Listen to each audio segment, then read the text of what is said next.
ছোৱালী জীৱনটো সঁচাকৈ আচৰিত ন যিজনী ছোৱালীয়ে ৰাতিপুৱা ৮-৯ বজাত উঠি মেট্ৰিক হাই ছেকেণ্ডেৰী দিয়া সময়ত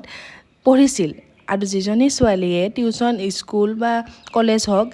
যোৱাৰ আধা ঘণ্টা আগত উঠি ৰেডি হৈ গুচি গৈছিল মানে সকলোটো মায়ে ৰেডিয়ে কৰি থৈ দিয়ে মই কেৱল উঠোঁ ৰেডি হওঁ খাই লৈ গুচি যাওঁ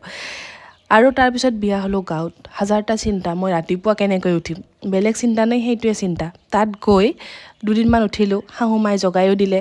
নাই কাম নহ'ল তাৰপিছত মানে শাহুমাহঁতেও ভাবিলে যে এইক জগাই লাভ নাই এই নুঠিলোঁ চেছ তাৰপিছত যেতিয়া এতিয়া মানে ইয়াতে আহিলোঁ ল'ৰাৰ দায়িত্ব সকলো মোৰ ওপৰত আহিল তাৰপিছত মানে এতিয়া অট'মেটিকলি সকলোবোৰ মানে ইয়াতে জগাই দিয়া মানুহো নাই অট'মেটিকলি সকলোবোৰ মানে